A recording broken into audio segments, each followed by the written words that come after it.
Hi everyone! Welcome to the next episode of My Sister Said. We should talk about 2020. So the reason we're doing this video today is because we both think that 2020 was such a significant year for everyone, not just us. Yeah. But there was so many changes, so many big things happened as well. Yeah, like that little thing called coronavirus. Oh yeah, coronavirus still happening, still around. But I think it's a good thing to talk about because so much happened. And yeah, like you say, it affected so many people in so many different ways. So we're going to talk a little bit about how it affected us. We've also asked you guys how it affected you, and we want to sort of give some of the harder stuff that we went through, but also give you some positivity from some of the nice things that people have said and some of the nice things that we've managed to achieve from it as well. So yeah, I think it is good to shine a light on the fact that we have negative things that came from 2020, because then you can sort of share in the fact that it wasn't really the greatest. No. But there were I just like to call it the forgotten year. Yeah, just a bit of a shit, really. Just get rid of that year, seriously. Yes, but in some senses, yes, though. But in other ways, it was really good, Yeah. and in other ways, it was really bad. But that's why we're going to talk about it today, and you can get involved in either slate 2020 or praise it for everything that it was. But yeah, that's what we're going to do. I have to say that the lockdown and coronavirus can affect people on loads of different levels. The ones that I really struggled with were just personal and business levels. So during the first lockdown, I know that a lot of people felt the same. It wasn't quite as hard because we could go outside. We're lucky we have a nice garden, and we could sit out in the sun. And also still be able to go out for a walk or go down. We live quite close to the beach, so it was nice for us to be able to walk down to the beach. So we were quite lucky in that sense. But the other side was that businesses, obviously all over the world, having to shut down, and my business was one of them. So that was really quite a difficult time, because it was sort of really uncertain as to what's going to happen next. So although it was all well and good that I'm sitting in the garden chilling a little bit, but at the same time the business side of it was a bit all over the place. So it affected me in loads of different ways. Although I'm saying it was easier during the first lockdown, it was still quite a lonely time. I really struggled at the start because my partner worked the whole way through. So I was literally just sitting in the house by myself, like completely alone. And I know that a lot of people have went through the same and are going through the same. So it's not just, I don't want the violins out, but it was not a very nice time. So yeah, it affected me in loads of different ways. And then we went through, obviously, we come back out of it, business started back up again, which was brilliant. But then it was sort of like crash, we're back to a lockdown in the winter months, which was not as fun. So again, by yourself, sitting indoors, it really has such bad mental health effects. And obviously I had a lot going on as well. Obviously found out that I was pregnant. Beth obviously wasn't well, and I was there for her too. And it was just a bit of a hard time. So yeah, it's a bit, I've never really had to speak about it, so I don't actually know what to say. It's really hard. Like it was it was a hard time finding out we were pregnant through such a hard time, which I'm going to talk about anyway in a different video about pregnancy during lockdown. But I had to go through a lot by myself, because my partner wasn't allowed to come into any scans, any appointments or anything, and he pretty much was just cropped out of the whole experience. And then again, I'm from Newcastle. I didn't have anybody here apart from Beth, which she couldn't even help really, because she wasn't allowed to be with me at the start because of the lockdown. So it's just been a very tough time, and I know that loads of people are going through the same thing. So later on in this, once Beth sort of told you how it affected her, we're going to talk about coping mechanisms, and ways that we, things that we did to help us through those times. Yes. I think for me, it affected me in a different way to what it did with Paige, because obviously she has a business and everything, but with me it was mainly just uni. At the start of 2020, I was studying in London, so I had to go home straight away from there as soon as coronavirus hit London, because everything shut down. But lockdown in general, I feel as though my eating disorder sort of thrived, like completely, because I had so much time to just sit and think about food and all of that sort of stuff. And hand in hand with eating disorders, you have anxiety, you have depression, and I feel like mine just completely escalated throughout the whole of 2020, just because of being so much time at home and so much time that you just sit with yourself. Like, you have to deal with you so much more than you would if you were out and about with other people and socialising more. But I didn't have that. I just had to sit at home and think about food and being really sad and not really feeling too great about myself. And yeah, it was really hard for me to sit at home. Like, it sounds so silly to say, like, it was hard to sit at home, but the way that my brain was working then wasn't healthy. So I would sit at home and think really bad things and really awful things, and I couldn't bring myself out of it because there was nothing to do to bring yourself out of it. So I would just sit with myself and literally indulge on the fact that I really didn't like where I was or like who I was or anything. So that's definitely how it affected me, and that didn't end until like the very end of 2020, because every single lockdown was the same for me. Every single lockdown felt the same, if not worse. Like, it just got worse over the how many lockdowns? Two in 2020. 2.5 really, weren't it? Like, really? Cause so every single lockdown pretty much was kind of worse than the one before. Never seemed to be going away. No. And because you struggle through the first one, you think you get the anxiety of like, we're going into this again. How can I do this again? Yeah, I feel the announcement of the second lockdown, I think, was the worst for me. Like, I got really upset about it, and I was so scared about it. And I actually don't know why I was so scared. No. But I think it was just the fact that I thought that maybe I would go back to feeling how I was. But that didn't happen. It wasn't a thing. It was the initial scare of like, I have to do this again. Yeah. But it was nowhere near as long as the first one, which was good. Better. Yeah. Yeah. So we are going to talk about how to cope with lockdown and just feeling kind of shit. Yeah. And like kind of bad. And how you can pull yourself out of it, or at least try. Just make a change or two in your day and try and pull yourself out of feeling like it's too much or like you can't do it or you're having a bad day or whatever. Like, there are a lot of things that you can do to make yourself feel better. And I feel like throughout 2020, mainly the end of it, I've definitely found ways that has helped me cope with things. So I think it is a good thing to practice is healthy coping mechanisms. Yeah. So I think one of the first ones is, which everybody will say the same thing, get out. I know that it's not... we aren't supposed to be going out, but you are allowed out to exercise, so please do take that time to do it.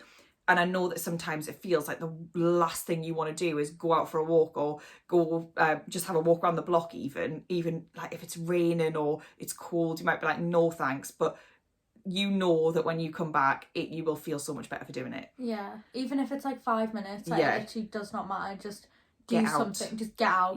Because it's literally, it makes you feel so inhumane when you just sat in the house. I think as well, like, speaking of that, like, my favourite time to do that is the morning. So you get up, just quickly shove on some old clothes and go for just a quick walk around the block, walk around the streets, wherever, or if you're lucky enough to have something close to you, go out for a longer walk. But when you get back, then you can get yourself ready, get yourself sorted, and you feel like you've set yourself up for the day. So I think that's number one. Get out of the house. Just get out. Get out. One thing that I have discovered recently is manifestations and affirmations. I did talk about this briefly in one of the last episodes about eating disorders, but I can't stress enough how much this has literally changed the way that I think. Like, the books that I've read, I will link them in the description as well, because they literally completely changed how I think about things. And a few months ago, I would have literally laughed if someone had told me that I was talking about this. Used to laugh. I would literally laugh. If anyone told me to read something like that, I'd be like, alright then. Like, but it literally has changed the way that I think so much. So one of the things that I do twice a day is when I first wake up, I'll write down some manifestations. And you can search loads of different methods of manifestations. Just choose one that's like right for you and that you can take time to do as well. I write down 5 things that I'm grateful for in the morning, and I'll also write down positive affirmations that I want for my future as well. And then the same on a night, I'll do manifestations, 5 things I'm grateful for, and then maybe a few more manifestations or more affirmations for the end of the day as well. But it literally just changes how you feel about your day. Even if it has been the worst day, there's definitely still something that you can find that you're grateful for, or you want to manifest for your future. Like if you aren't happy with it now, then change it. You've got time while you're exactly. sitting at home. Let's use it to do something positive. Exactly. And it is all about just believing that you can have it. Like you can have it if you just ask. If you ask for it. And like there's been a few things in like the recent week or two that has happened, and I've thought like this actually proves that manifestation definitely works. What are they? I'm going to be represented by an agency on Instagram, which is what I talked about in the other episode, is that I want to build my Instagram, and then I got an agency and everything like that. She got management. Yes. So that is, and it was something that I was manifesting as well for like a week, and then it happened. So yeah, just do it. If you want something, like even if you just something silly, like what could you manifest? Like you want a big bum, you just manifest it and you'll probably get it. And work that glutes. Yeah, exactly. Like it is something it can be something so small or something so huge, but just do it and see if it works. Yeah, just test it and see what happens. But like you say, you've got loads of books that you've been reading. Yeah. And you'll put them below. Yeah, I will put them below. There is another one that Beth's just about to start reading, which if you on more sort of like a business side, it's called the 10x Rule by Cardone, and it is unreal. And honestly, I'm dreading now reading it because you get like this new surge of motivation, and I'm just tired. Just leave me for a little bit. Like I'm about to have a baby and I just want to chill for a bit. But honestly, so we'll put that link there as well. So if anybody's wanting to start up a business or has a business at the minute and they're trying to push it forward, it's really good. But also just for general life as well, brilliant book. Just success and everything. Yes. And all the books that I'll link there as well are about that, just like life in general, just how to make your life better. To build. And I think some of the more simple things are talk to people.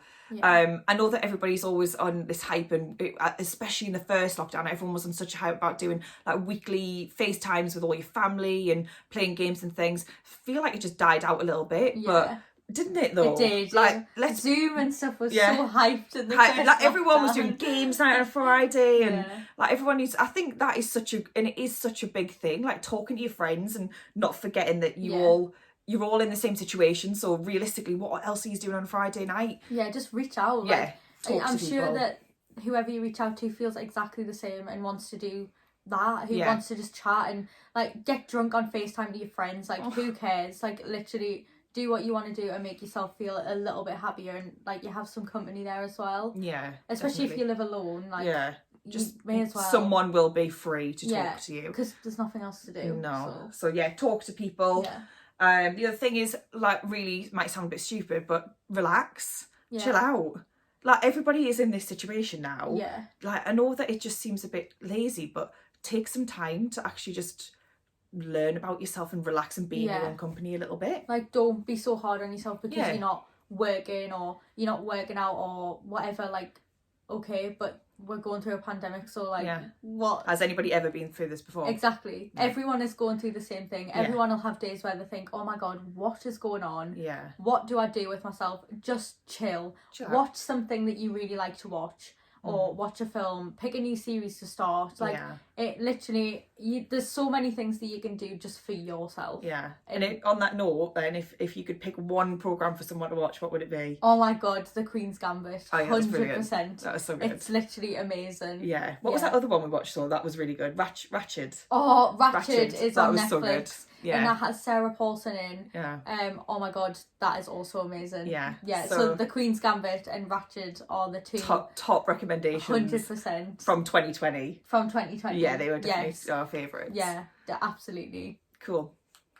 Another thing that I wanted to say on like a coping mechanism is about being pregnant during lockdown or being pregnant through a pandemic. It was really hard. Like I say, my partner couldn't come to anything. I really struggled with the anxiety, especially because my firstborn.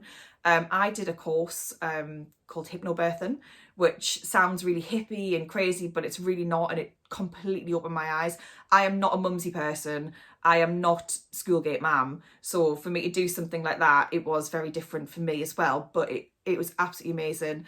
I did a course with a lady called Chloe, who's from the Mindful Birthing Company, and I'm going to link her details below as well. But like I did say, I am going to do a full episode on pregnancy during lockdown, and I will talk more about it then. But if you are pregnant and you are struggling, have a look into hypnobirthing, because it is absolutely brilliant for those anxieties during the lockdown, or during any time actually.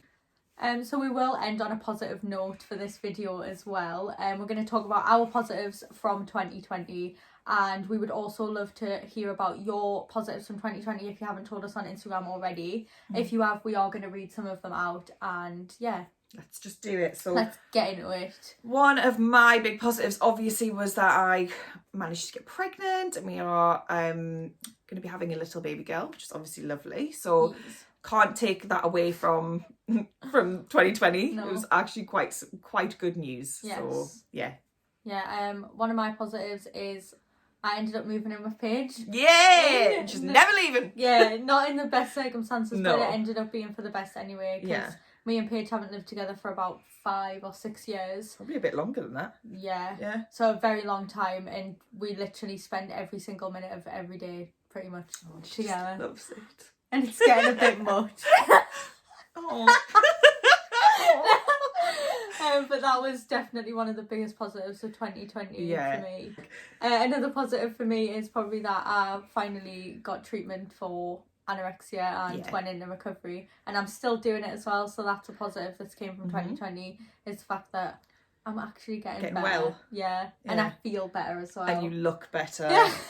You look strong, and that's good. That's a good thing. The positive that came from like being in lockdown, and also the business having to close for a little bit, was that I managed to sit back for a little bit and think about the direction of where I wanted my business to go and where I wanted things to, to progress to. So it gave me time to really work on that, as well as work on some of the things behind closed doors for the business.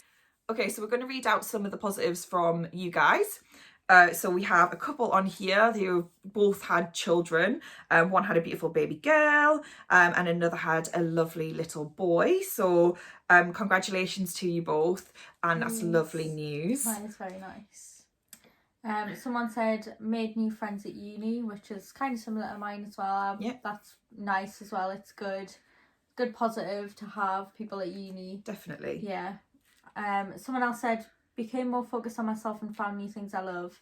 I like that one. I think that's really nice. Really nice. And that's very positive. Yeah, it is. And like we were just talking about, it is nice to take the time that you've got at the minute to focus on yourself a little bit and just find out a little bit more about yourself, because we don't get time to do that anymore. Yeah, exactly. And you've clearly done that, so that's really nice. Someone else said that they got into a new relationship, which is really nice. Congratulations. It's very sweet. Yeah. Yeah, I hope it goes well. Another on the same level, girl got engaged. Oh, that's really cute. There's a lot of people getting engaged during lockdown as well. Oh yeah. Pregnant and engagements. Yeah.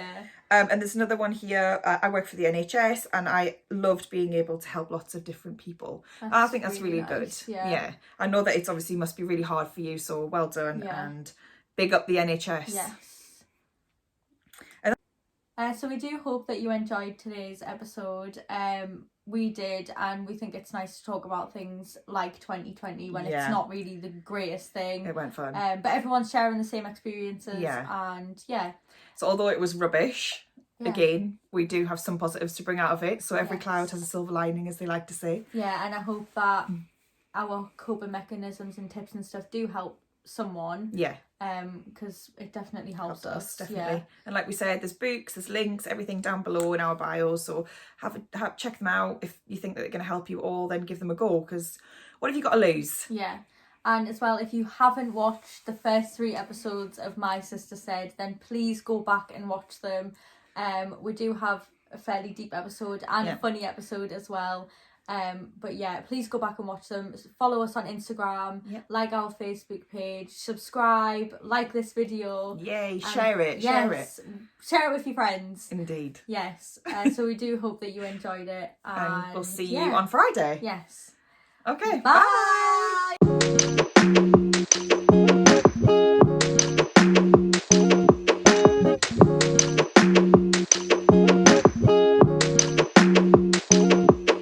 I said.